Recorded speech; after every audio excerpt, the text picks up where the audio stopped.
It sounds like Garrett Crochet is probably getting traded in the offseason or at the very least not getting an extension. Let's discuss GM Chris Getz' comments regarding Crochet next on Locked On White Sox.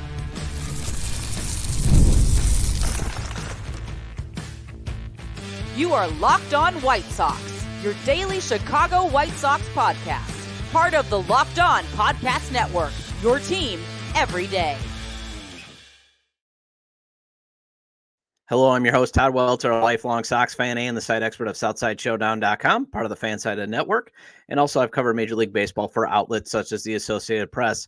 And thanks for making Locked On White Sox your first listen every day, part of the Locked On Podcast Network, your team every day.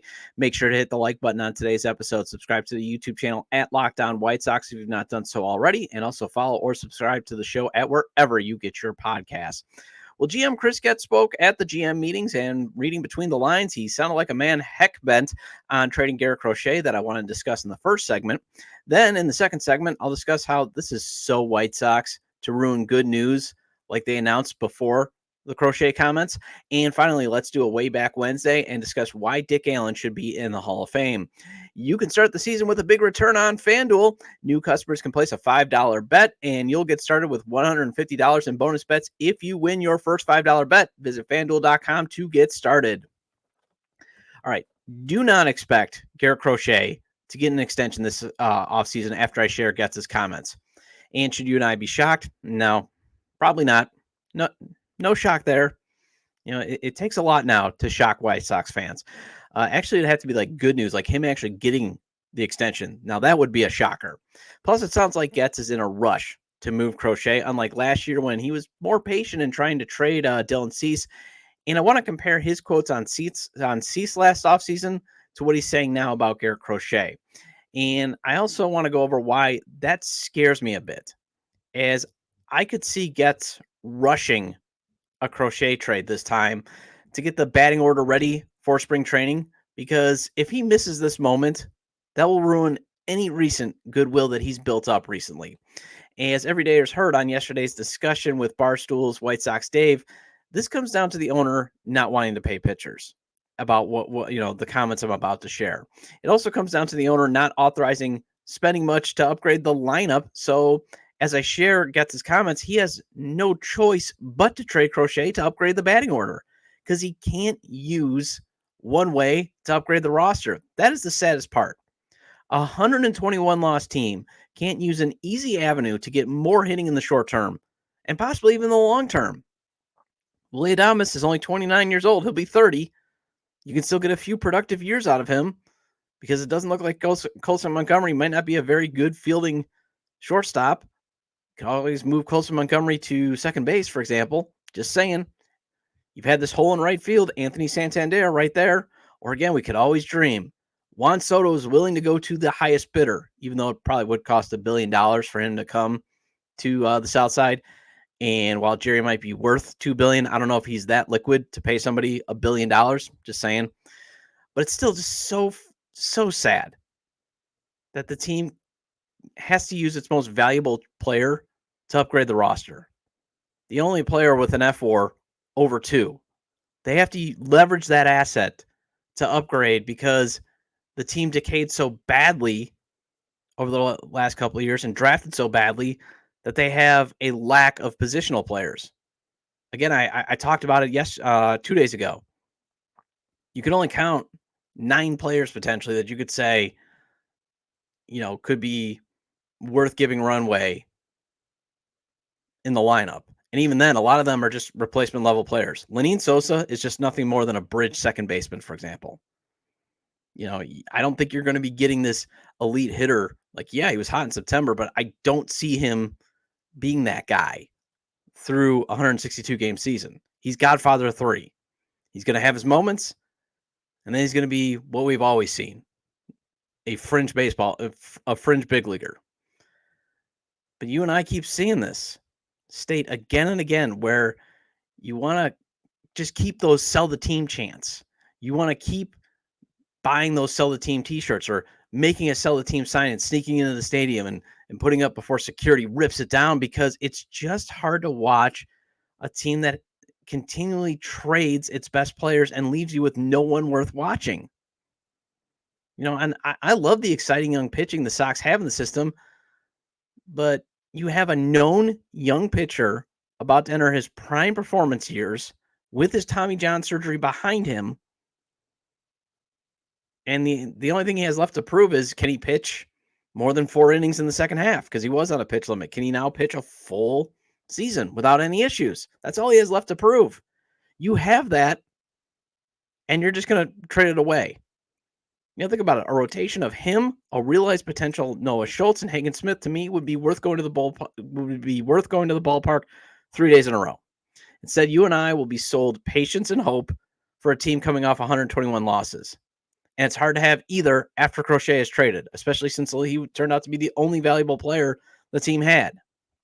All right, so let's get into Getz's comments that Chicago Sun-Times White Sox beat reporter Daryl Van Schouwen tweeted out, and that 670 The Score's Bruce Levine had on 670thescore.com. All right, so first, here's what Van Schouwen tweeted out at CST_Sox fan about why not just extend Crochet. This is what Getz had to say, quote, "It's easier said than done, that's for sure. We've been obviously very excited with what he has become in a White Sox uniform. That said, we've got to be very honest with ourselves with where we're at." So then he goes on to, why are the Sox motivated to trade Crochet then? This is what Daryl Van Schouwen tweeted. Quote, "With a pitcher like Garrett Crochet, you have an opportunity to get both high impact and upper level talent." He also said he wouldn't be surprised if Crochet is the White Sox opening day starter. And then what are they targeting for Crochet in return? Quote, this is from Bruce Levine on 670thescore.com. Quote, "We are focusing on position player return as our primary focus in any trade talks. The right players have to be there. We can't force anything. We certainly need to improve our offense. That is very clear. And that is what we need to do in any trade or free agent acquisition," end quote. All right, so here's where I get into my jump to conclusions, Matt, with Getz might rushing this. It's because look at what he said about Dylan Cease last offseason. So this is from MLB.com's White Sox beat reporter Scott Merkin. He reported this during last year's winter meetings. Quote, "With Dylan Cease, there's not a club that doesn't have a level of interest, but there's a pace to these things. I'll continue to take the calls and certainly compare different opportunities for perhaps getting better. The starting pitching market is always an area in which teams are looking to dive into it to improve their club, and Dylan's right at the top. These guys are end quote. And then this is what Chicago Tribune White Sox beat reporter Lamont Pope reported last offseason. Quote, "We've had conversations about Dylan Cease, but I also know that we're not going to move a player like Dylan or anyone else unless we feel like we're going to benefit. So it's got to be right for all parties. A lot of these conversations are ongoing. There's a lot that goes into any sort of trade transaction. There's a lot of conversations, build up, research, and obviously getting it to the finish line," end quote. All right. So then let's circle back to Getz's comments yesterday about Crochet. And again, this is from Levine. Quote, "My job is to look at the roster and make moves that will ensure long-term health for the organization. I've been very transparent with teams when talking about our players' availability. I hope that helps us have good communication with teams where we match up with in hopes of making our franchise stronger. There's a long list of teams that have expressed interest in Garrett. That is not surprising considering what he accomplished last year. We will continue to have those conversations. If there's a match, we'll be ready. There are more teams showing interest now than at the trade deadline. It's a different time of the year when no one is forced by a date," end quote. Okay, so my fear, though, is Getz is going to be forced by a date, because if you already had what sounds like legit offers from the Los Angeles Dodgers and Philadelphia Phillies at the trade deadline, you're just hoping for a sweeter deal now because it's now the offseason. Now you might be willing to roll the dice and say, okay, I'm willing to give you that top 100 prospect that I was kind of very reluctant to do at the trade deadline because I didn't know if Garrett Crochet could make it through a full season. Also, you can count on pieces. The other reason why I'm just a little fearful is I think, this is the only way Getz sees to improve the lineup, and he wants to make sure that he has whoever he gets in terms of bats in by spring training so they can get into the system that they're trying to develop now. And that's my fear is he really wants to get like Andy Pagaez. Andy Pagaez, yeah. That's who I want from, I probably butchered his name, but that's who I'd want from the Dodgers. Someone who's already at the big league, young, really good hitter, or Colby Mayo or Samuel Basallo. Then, yeah, I think they would want them in at camp so they can start going with this hitting philosophy that they're rolling out. But he can't rush this. This has to be kind of played out like the Cease deal. And plus, a lot of teams are reluctant to give up young hitting close to the big leagues because of how cheap they are. and it's the one reason why the Sox had to pivot to pitching in the Cease deal. Not a lot of teams wanted to give up their young hitters close to the big leagues. The Padres came in and said, well, I'll give you Drew Thorpe and Jairo Uriarte. And the Sox bid on it because at least they were closer to the big league level. The Sox definitely do want to get at least competitive by 2027. So you would like to get a couple of good hitting prospects or guys that are just there, that are not Dominique Fletcher or Zach DeLoach, but they're just right there, but you don't need more pitching. That's my other fear is, does he pivot to pitching? Because you don't. You've got a lot of pitching. You obviously want to get the best players available, but you got plenty of pitching, and it's easier to develop pitching. But also notice there's no mention of really wanting to keep Crochet, especially when you compare it to last year's Cease comments. It's basically the same darn quotes that we heard last year. There's no mention of, hey, let's keep Garrett long term. It's just, well, I could see him being our opening day starter. It was kind of the same thing with Cease. Well, he's here. We're not going to move him unless we get wowed. And they didn't want to pay Cease.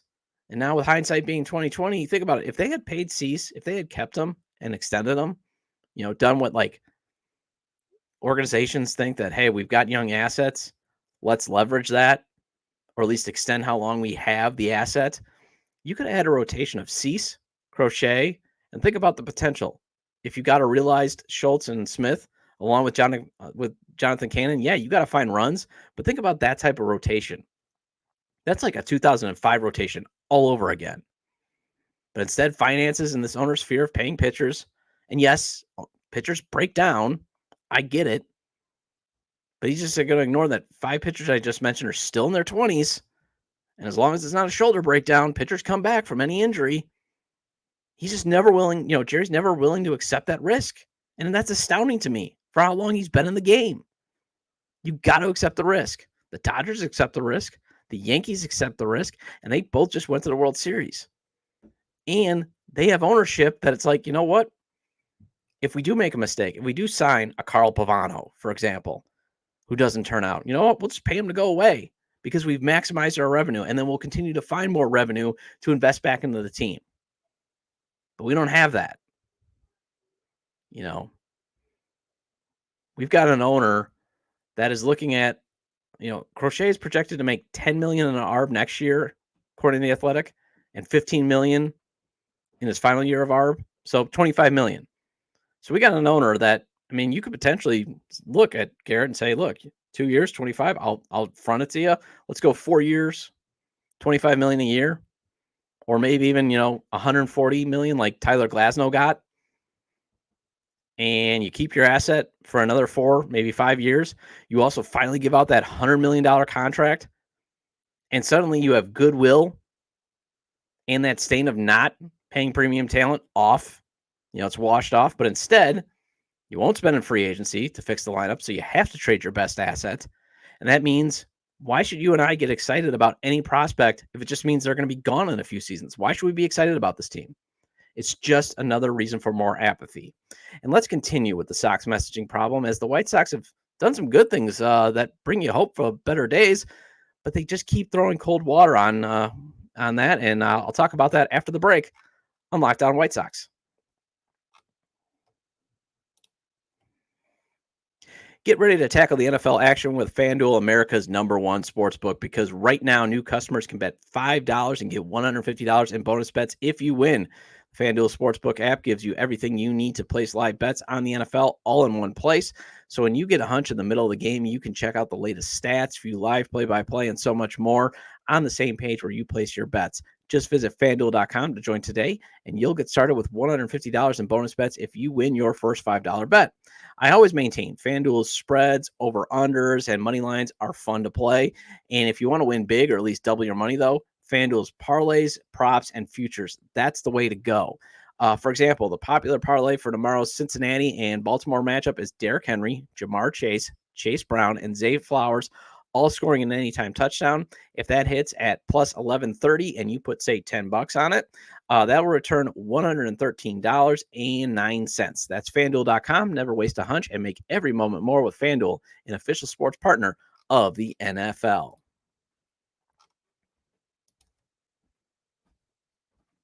Welcome back into Locked On White Sox. I'm your host, Todd Welter. Again, make sure to hit the like button on today's episode. Subscribe to the YouTube channel at Locked On White Sox if you've not done so already. And if you can't catch the show on YouTube, Locked On White Sox is available on all major podcast platforms. So make sure to follow or subscribe on places such as Apple or Spotify. Either way, get your 30-minute fix of Chicago White Sox baseball venting with me. All right, leave it to the White Sox to always find a way to ruin good news. They've been making a lot of good news lately with the hiring of Will Venable as manager. They're doing a lot of front office shakeups that are just desperately needed. It sounds like they're committed to actually being a modern front office. It sounds like Chris Getz has actually convinced the owner that it is now 2024, not 2005. You got to do things differently. You got to do things modernly. And they even did something I was hoping they would do, and that is name an organizational director of hitting.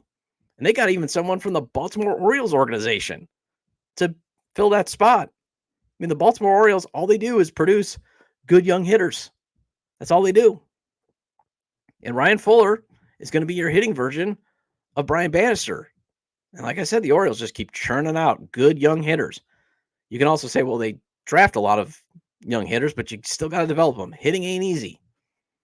And this is supposed to be good news. And it was announced yesterday.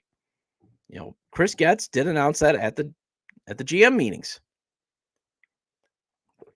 But then the reminder of this offseason sucking comes back as Getz pretty much says that if he finds an offer to his liking, then Garrett Crochet is traded. You know, sure, if I can't find, how he said, like, well, if we can't find an offer, Garrett Crochet is our opening day starter. But there was even no mention of, well, Garrett Crochet, there's a chance that he could be around through the rest of the decade. It's either, well, if I don't get the offer I like, yeah, then I guess he's on the roster. Also, hey, the one thing that is valuable, yeah, it's going away. We're trading Garrett Crochet, basically. And the other reason is that they're going to trade him too. It's not just because, they don't want to pay him. It's because they don't want to spend any money in free agency to fix a terrible batting order. And that I don't even trust Chris Getz to find guys off the scrap heap to improve the lineup. Yeah, he found Paul DeYoung, who hit a lot of home runs, but he was terrible defensively. And otherwise, pretty much a lot of his scrap heap ideas. I love Tommy Pham, but he just wasted development time for Dominique Fletcher and Zach DeLoach. Robbie Grossman was barely here and actually should have been here through spring training. They released Kevin Pillar, who actually went to the Angels and had a decent season. Would have been good, decent, especially compared to what the White Sox produced. So I don't trust Chris Getz to build a lineup to use fringe free agency. So that's another reason why it's like, just you could have authorized a little bit of money. Get into your pocket, Jerry. You've been spending it anyways. You're supposedly not selling the team until you're long gone. So I wouldn't care what your heirs get. Now that you're leaving your heirs the Chicago Bulls. So why not spend a little money? But he's not. So this is so White Sox. And as long as Jerry Reinsdorf is around, it will always continue to be that way. It'll always continue to be wet blanket. You get one piece of good news, and then you get slapped in the face. The next hire that actually the Sox should make is a better PR, because this franchise, again, always finds a way to take possible good news and follow it up with the worst news possible. Hey, Ricky Renteria, we're going to finally fire him because we should have a manager who doesn't panic in a playoff game. It stunk to see Ricky because he did at least help you through the rebuild. But that 2020 playoffs, yeah, that showed you. I mean, the moment Garrett Crochet exited the game, Ricky Renteria panicked, and you don't want that out of your manager. So fine, I'm all right with that. But what do? You go out and hire Tony La Russa, and the organization has suffered ever since. And why did you also hire Tony La Russa after he picked up his second DUI?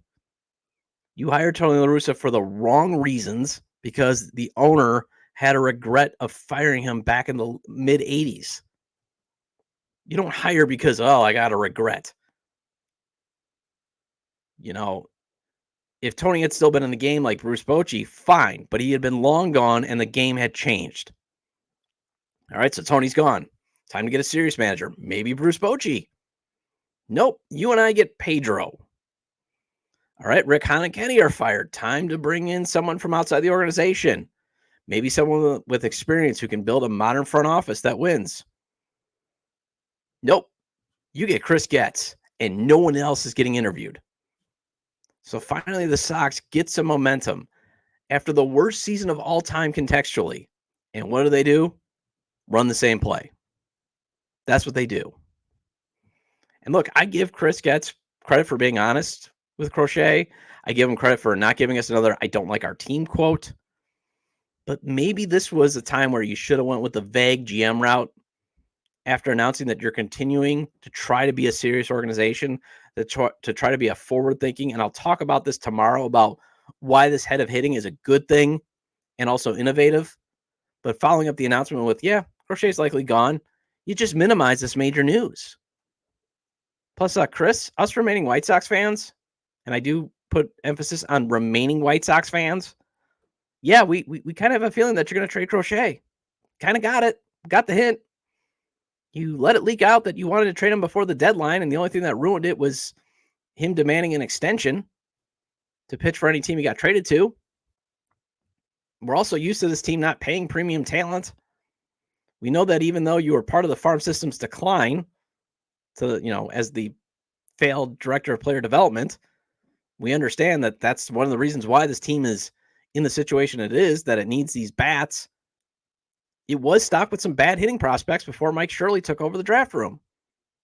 So, you couldn't control what was being brought to you, but you were part of the problem. And then it's going to take a couple more drafts to start getting the position players possibly catching up to the pitching. Plus, it's easier to develop pitching these days. All you got to do is have a profile you're committed to. Like, again, the Sox love big lefties with the 3/4 arm slot. Okay, you start there. Make sure the raw stuff is good with velocity and spin. Get a pitch lab to help construct pitches, along with that forward-thinking minded head of pitching guru and Brian Bannister. And Bannister we trust. You can develop pitching. You could potentially move on from Garrett Crochet and not bat an eye. So communicate that.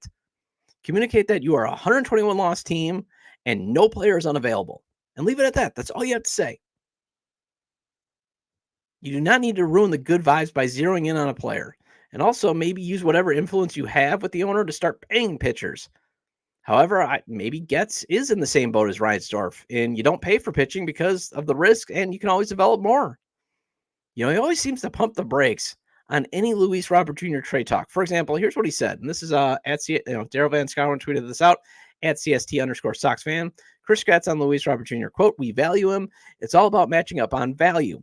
What he's able to do defensively in center field, his power, potential, and overall game needs to be appropriately valued for us to make sense on a move," end quote.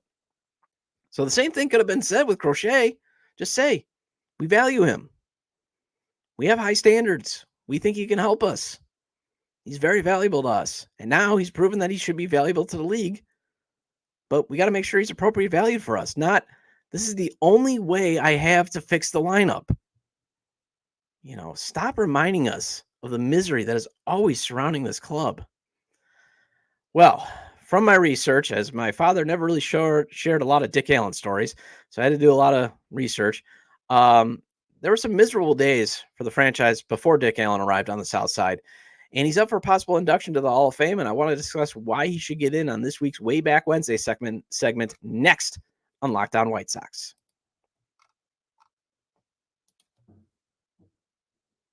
Guys, sometimes intimate moments happen spontaneously, and we always want to be ready so we can perform in the bedroom. Hims provides access to treatments that can help you stay hard and last longer, giving you the boost of confidence so you can be ready whenever the mood strikes.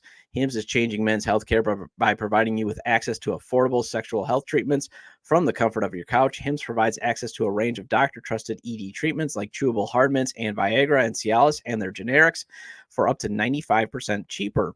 The process is 100% online, so there's no need for uncomfortable doctor's visits. Just answer a series of questions on their site, and a medical provider will determine the right treatment option. If prescribed, your medication ships directly to you in discreet packaging for free. No insurance is needed, and one low price covers everything everything from treatments to ongoing care. With hundreds of thousands of trusted subscribers, HIMS can help you find the ED option that works for you.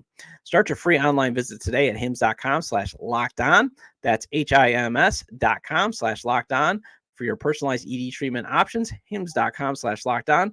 The products mentioned are chewable compounded products, which are not approved by or verified for safety or effectiveness by the FDA.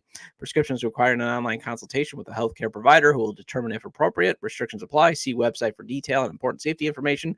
Subscription required. Prices varies based on product and subscription plan.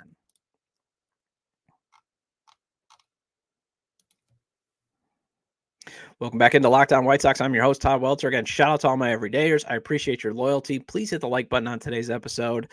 If I sound tired today, it's just because, I did stay up and watch the election news.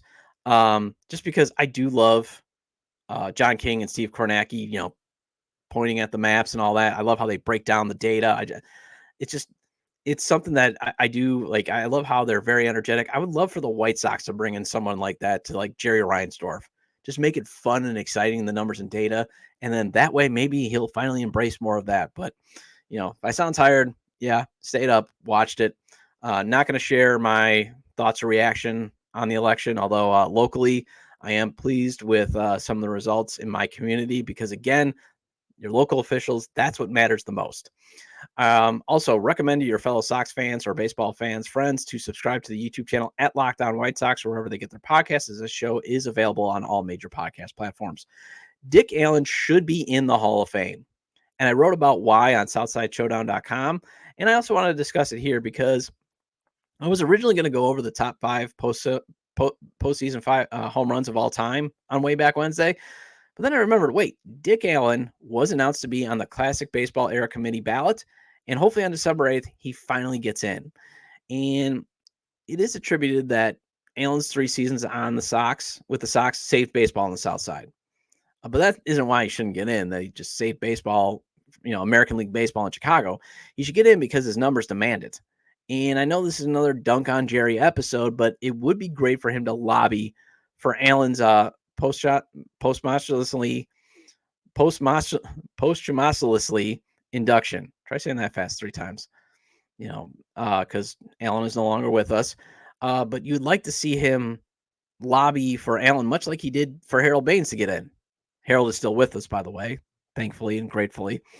But granted, Allen did play for a Sox, a different Sox owner, but there's possibly no White Sox baseball without him, and Jerry should recognize that and help push him over the finish line, as he came up a vote short on the last go-around that he was on this ballot. So let's dive into his amazing 3 seasons at Old Comiskey and then go over why he deserves to be in overall. Allen won the MVP in 1972 with a 308 average, a 1.023 OPS, and 37 home runs. And the Sox finished second in the AL West that year, 2 seasons after finishing dead last. 2 seasons after completing, at the time, the worst season in White Sox history when they lost 106 games. Dick Allen shows up 2 years later. The Sox start winning. Old Comiskey starts vibing. The team drew over 1 million fans after 6 seasons of barely drawing anyone to the park. Sounds familiar? Maybe the Sox should look at trying to acquire a star, like they did back in 1972. Broken leg in 1973 did not make for a great encore season, even though he did hit .316 with a 1.006 OPS and 16 home runs in 72 games. Think about that production, and think about if he didn't break his leg, the final numbers he'd finish with. I mean, that's astounding in 72 games to produce those numbers.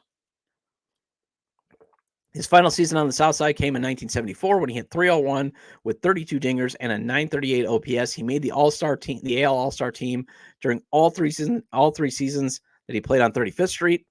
3 years before his arrival, Bud Selig almost bought the team and moved it to Milwaukee. John Allen stepped in and bought the team from his brother. And that is when things like, organist Nancy Faust started showing up. And you got Harry Carey, but most importantly, you got Allen. And there was Bill Melton, and Carlos May, guys that were worth watching. And Wilbur Wood, I did hear about Wilbur Wood. Obviously, I wasn't alive in the 70s. My dad was, and I do remember hearing a lot about Wilbur Wood and Bill Melton. But I argue, and I would also argue his number should be retired, because while it was a brief time he was on the South Side, it was one of the most important times to have a player like him for the overall health of the organization. You know, the book Chili Dog MVP pointed out, the man was also just pure talent. You should read the book. He barely prepared for games. There's the famous Sports Illustrated cover, has him smoking a cigarette, juggling baseballs. Then he would just step into the batter's box and just crush the baseball. His personality did clash with the media. Also faced some serious racism during his time in Philadelphia. So with those personality clashes with the media, some of those racism issues is one reason why he never got over 20% of the baseball writers vote. But again, time and appreciation for the value numbers he put up is why he should be in the Hall of Fame. Think about this. He finished as a 58.7 B-WAR player over 15 seasons with the Philadelphia Phillies, St. Louis Cardinals, Dodgers, Los Angeles Dodgers, the White Sox, and the Athletics. He crushed 351 career home runs, drove in 1,119 runs, and collected 1,848 hits. He also posted a career 3.78 on-base percentage and a career 912 OPS. Those are astounding numbers. Those are insane. Made 7 All-Star teams, won the 1964 NL Rookie of the Year, led baseball in home runs during those memorable 1972 and 1974 seasons. His similar batter comps on Baseball Reference include Hall of Famer Larry Doby and likely future Hall of Famers Mike Trout and Bryce Harper. His most similar seasons by age, according to Baseball Reference, include Willie Mays' at 25 and Chipper Jones at 29. His career OPS plus from 1964 to 1975 is better than Hank Aaron and Frank Robinson. Seeing all that production at the plate based on the numbers that should be valued, that should measure greatness, that should measure value, you can see why he should be in the Hall of Fame. Well, that wraps up this edition of Locked On White Sox. Thank you for making Locked On White Sox your first listen today. For your second listen, find Locked On MLB. Baseball guru Sully brings a daily blend of humor and baseball, keeping you updated on every rumor and story throughout the offseason. Find Locked On MLB on YouTube or wherever you listen to your podcast. I'll be back tomorrow to discuss the good part of the Sox naming ahead of hitting, and let's go over some right field free agent targets the Sox might be able to afford. Feel free to leave comments about today's topics regarding GM Chris Getz' comments on Garrett Crochet likely being traded in the offseason, the White Sox always finding a way to ruin good news, and Dick Allen hopefully getting into the Hall of Fame. You can leave them at the episode page on YouTube, X, formerly Twitter, at ToddJDub or at Locked On Sox, or email me at lockedonwhitesox@gmail.com. I do reply as long as it doesn't get awkward. Love to talk baseball with you if you want to talk via email. And again, have a great day. See you tomorrow.